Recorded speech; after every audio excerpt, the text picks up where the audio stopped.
Lisa Palcic, it is so fabulous to have you as a central part of Pickleball Obsession. This book, to those of you who've heard me talk about the complete illustrated guide to pickleball, it's big, it's fat, it's heavy. It's not something you put in your pickleball bag and take to the court. It's definitely something you sit and sip your iced tea with later and think, what was it that happened that I didn't really feel good about? And this book is so great, Lisa, because you also have QR codes, videos of you, who is a famous video maker in the IPTPA world, which is the world's most important certifier for pickleball coaches. But you have diagrams, you have drawings, you have words, simple, straightforward, and not too wordy to explain stuff.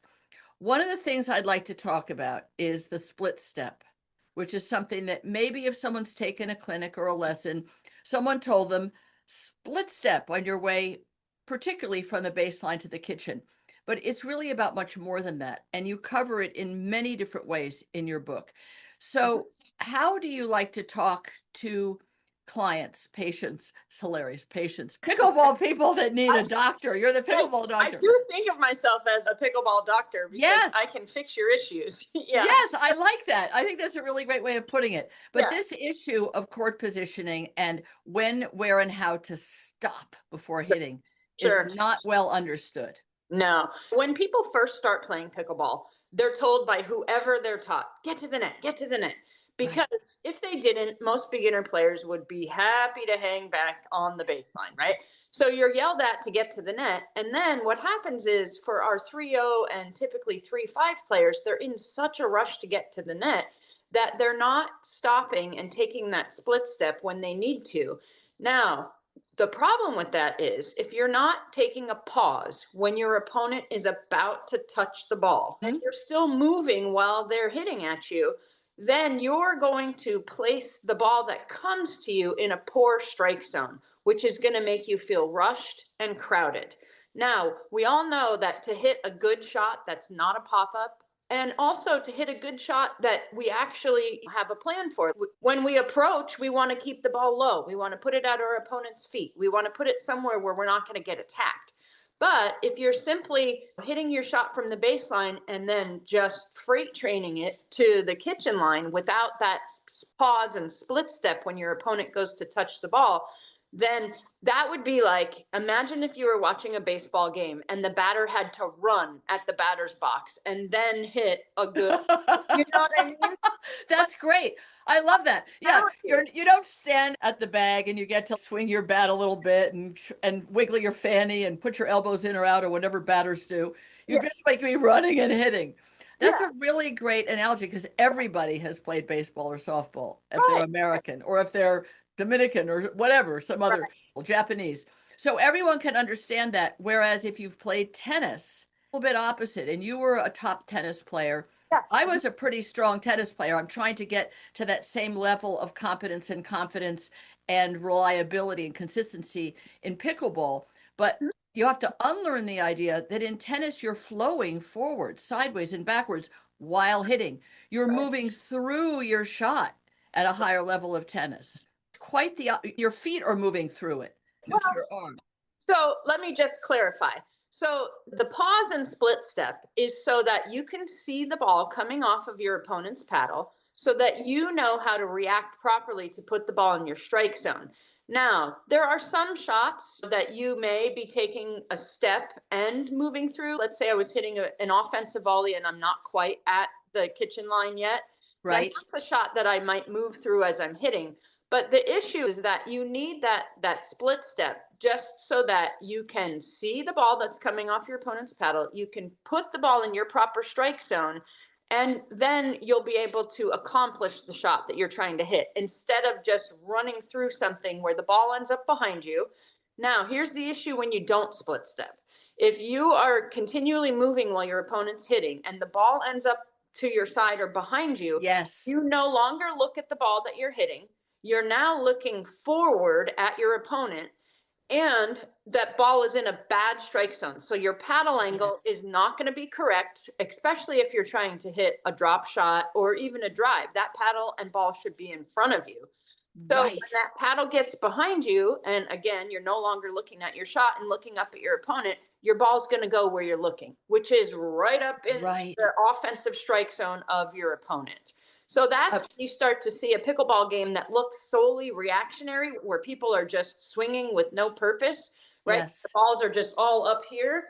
That is closely related to rushing through shots and not pausing and putting that ball in the proper strike zone. So there's two things you've talked about that I think are really important to clarify for somebody listening. One Sure. is strike zone. Yes. So when you say that, and then you say the paddle and the ball should be in front of you, Yes. this is like elemental to pickleball and Yes. something that most people, all the way up to 4-0 and above in rec play, Right. don't think about. The Right. ball must be in front of you. I've Yeah. seen people, a couple of marvelous players that worked their way up from wherever they were to high fours just for rec Mhm. play. And Sure. his name's Tyler, and he holds his left hand, he's a righty, behind his back. Oh, I hate. Behind his, I know, but he does it in order to keep this paddle forward. That's why he does it. And I Okay. thought that's so odd. I mean, Yeah. he may have phased it out. I don't know. Sure. But it reminded me that the paddle needs to be here so you can see where the ball is. Yeah. As you said, the strike zone, you have to see it. Why can't you see it beside you? Because you're not some sort of amphibian with eyes that rotate around to the back of your head. It has to Right. be in the front. One main reason for the split step and stopping. The Sure. other thing is, you said 3-0 to 3-5 that Mhm. people are rushing. Yes. I'm playing with a lot of guys. Now they say they're 4-0 and above. Is it a duper score? Is it a VAERS rating? Is it an IPTPA rating? I don't know, but they're good. Are they that good? If they were in a tournament, were they going to get creamed by someone who is legit? Yeah. And like in a duper, which has now become kind of unlegit. Who knows? These guys are running right through the entire transition zone. Yeah. They're running all the way to the kitchen. And Mhm. one of the things that is interesting about you saying you're putting it up into your opponent's attackable ball zone Yeah. is they don't realize it was their feet that caused the problem. Yes. They Exactly. think it's their paddle face, or I swung too hard. They go, oh, I hit too hard, or I didn't hit enough, or oh, darn, it went up in the air. They don't know why. Their feet were moving, right? Isn't that the most wicked thing you can do? Have moving feet in that situation? Yeah. So what happens? Okay. So as we become more advanced players, like you're talking about, the 4-0 ish, Right. we're trying to be athletic and aggressive. And so we feel like if we're moving faster that we're going to play better. And Yeah. there are sometimes when you are going to speed up and hit a shot, but that's if that ball is sitting up in your strike zone and it's in the attack area. Then moving Right. forward through the shot is what you should do. But if you're just hitting a setup shot, the strike zone for a setup ball is in front of you and off to your side so that you have room for Right. your paddle and you can use your entire body on the shot. Now, I always tell my players, I like to, for right handed players, the left hand is your ball framer. So, Right. like you were saying, the person that puts the ball behind their back, their hand behind their back, I have the hand out in front so that it trains my eye to frame that ball so that I know where am I looking. I'm looking at the shot that I'm about to hit. If that Right. is me, and then I'm really seeing the ball all the way off my paddle to my opponent. Now, I was just working with a group this week, and they work with me regularly. It's a blended high 3-5, low 4-0 group, and they're they're being coached in different clubs. They drive 2 hours to come see me once a week. Wow. And the thing is that in one place they're being told, get to the net, get to the net. No, you have to get Right. all the way to the line. And I'm telling them, no, if your opponent is touching the ball and you're 1 foot off the kitchen line, that's where you stop. It's just that's where you stop so that you can hit a better shot. Now, their issue was that when they play rec play, when they take their time and they pause and hit the splits, do the split step, Yep. hit the shot, but the person they're playing with is the freight train and think Thank you. yeah, and think that Exactly. they're not going to get it, and then they reach over and take their ball. So I was Yes. telling them, you have to tell that person, look, I pause and split step when my opponent is hitting so that I put my ball in a better strike zone. I'm going to get to it, but I also tell them to be very vocal when they play and say, mine as you're coming up so that your partner, if that Right. partner decided to run in front of you, knows, hey, I am going to get that ball. I'm just putting it in a better strike zone. So now let me go over movement forward also, Yes. because it's important that if you're the serving team, that you move together as Thank one, you. right? Because Yes. the worst possible positioning you can be in on the pickleball court is in a one up, one back scenario, because that opens up all these different holes and angles that you can get beat by. So if you're thinking that, oh, my partner's hitting, so I'm just going to run up to the net ahead of them, if you think about that, you're basically running up blind. So you have no idea what type of shot your partner is hitting behind you. You don't know if they just popped it up and you're dead meat. You don't know if Yes. they hit diagonal so that you need to move to follow that shot, right? So when you are the serving team and you're moving forward, you move forward together based off the shot. You both pause and split step when the opponent is hitting, and then you can follow the shot. Now, if you're one step, two steps in front of your partner, but you can still see what they're hitting, that's acceptable. But if you are one up, one back, and you Yes. have rushed all the way up there, then you're setting yourself up for failure. That is a scenario that I live with pretty much, not just on a daily basis when I'm playing, but like shot to shot. Right. And it's very tricky because some pros will say, tell your partner to do or not do X. That's not going to ever work. No, I played 99% with a guy because it's mixed doubles and an open advanced play, two women against two advanced guys, probably not as even no matter how good the gal is. Right. So you also don't tell a guy, please stay back behind the baseline when I'm serving. Now, I do say that when I get a little Yeah. frustrated. It Yeah. doesn't work. I like what you said. Tell them what you're going to do Yeah. and how they need to understand that. Not necessarily respect it, but you are asking to respect the fact you're Right. going to work your way up, excuse Yeah. me, with intelligence and Yeah. thoughtfulness and an Yeah. intention, not just bolt up. Now, So, and then you said you're dead meat. And in fact, when that partner who was serving doesn't come up, returning, sorry, he's returning. He doesn't come up behind his return, which is dead essential. There's no way about, right. oh, I'm going to Right. wait and see how it all turns out. Yeah. Then he throws the ball up and I'm up there. I get nailed. And the guy who nails me, Albert, is so apologetic. And I said, you don't owe me an apology. My partner does. Yes, absolutely. Right? Absolutely. He Yeah. set up a shot for me to be dead meat. Yeah. So I like to use the RRSS for when Mm-hmm. when you're the serving team, I say Yes. serve and stay back, but also serve and stay together, right? Yes. And then return and run. So the minute you Yes. take your return of serve, you don't watch it, you just go. And then you pause and split step when your opponent touches the ball. Now, if you're a smart player, you're going to hit the type of return of serve that's going to get you all the way to the net. Thank you. You know what I'm saying? Like Yes. you don't need to hit everything at 100 miles an hour, because 100 miles an hour comes back at 100 miles an hour. It does. So if you take that down to an 80% level shot that lands within a foot of the baseline, that's going to get you all the way to the kitchen line by the time that next ball comes back. And also, as you pointed out, so if I am the returner and my partner's already up at the kitchen, to get up there to keep them company, if you will. But if I hit 100 mile an hour cross court at the Mm-hmm. person who served, then they could easily nail my partner who's up at the net. Yep. Yep. They Or don't. hit you in the feet because you're going to be Yes. stuck in transition area. Yep. Yeah. Mhm. So I think one of the things that's talked about a lot is the yellow, red, green light in terms of the kind of ball by coaches. They talk about it, the kind of ball that it comes to you in the kitchen and which one you can speed up and which one you should simply dink and which one you can put away. I Mhm. think that maybe at least the orange or the yellow and red should be used about the split step. The idea that you put the brakes on, you like at a stop sign, don't Yeah. do a California rolling stop, which I learned after 23 years of living in California, which is, okay, I see a stop sign. Yeah, I don't see anybody coming. I'm just going to float through that intersection. That's A, illegal in a car, and B, in pickleball, it would cause you a problem. You didn't come to at least momentarily a full stop, right? So as a kid in gym class or PE class, Yes. you ever play that red light, green light game?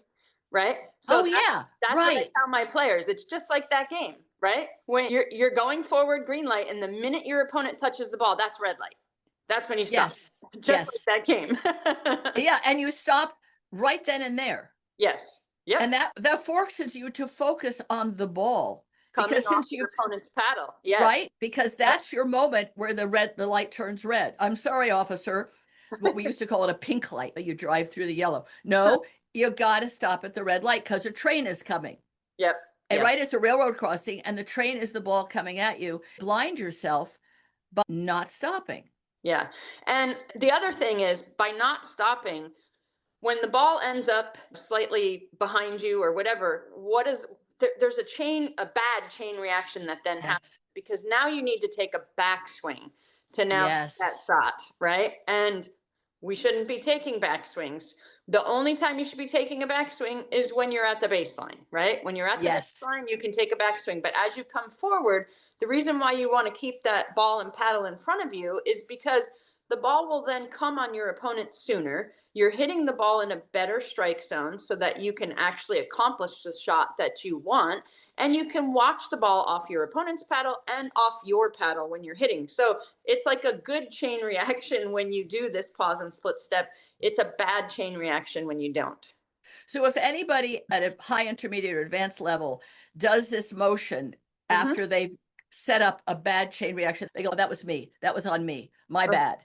They Right. don't always understand what set up the bad. Why Right. did their first ball go wild? Now comes down something that you're on the defensive about. Now that you, the partner, have had to put another one kind of up. Now you're on the defensive again. And in the end, maybe you lose the point.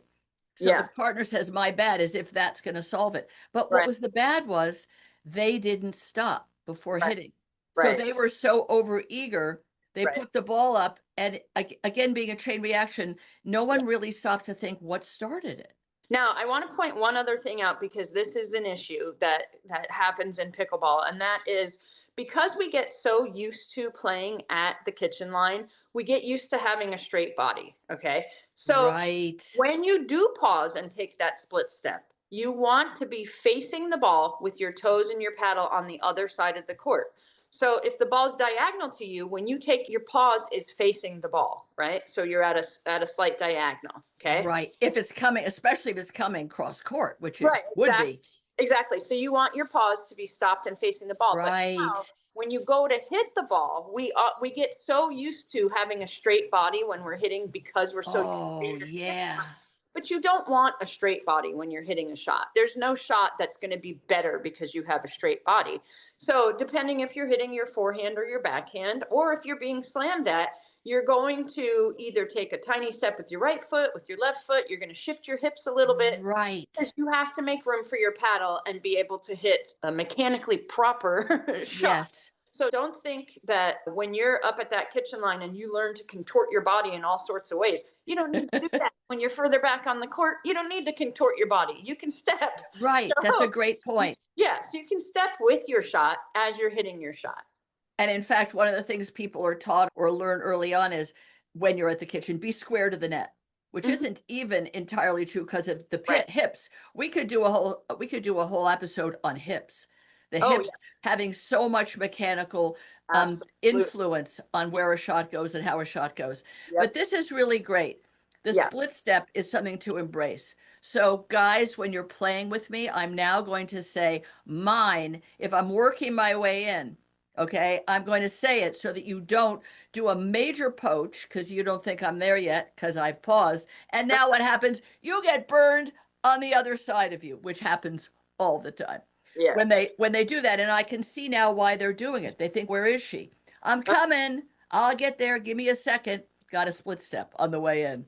Yep. Yep. Absolutely. Yeah. Thank you so much, Lisa. This is really fabulous. Anybody who wants more of this kind of mechanical, technical stuff, I love it. The Yeah. physics of pickleball. Get the complete illustrated guide to pickleball. There is really, truly nothing like it. It is so special. Lisa, I look forward to talking to you again soon and playing with you soon. My Yes. drive is going to be almost 3 hours, but I Yep. don't do it every week. But Yeah. it's worth every minute in the car to play with Lisa Palcic. Thank you so I much. can't wait to see you. Bye-bye. All right. Bye bye.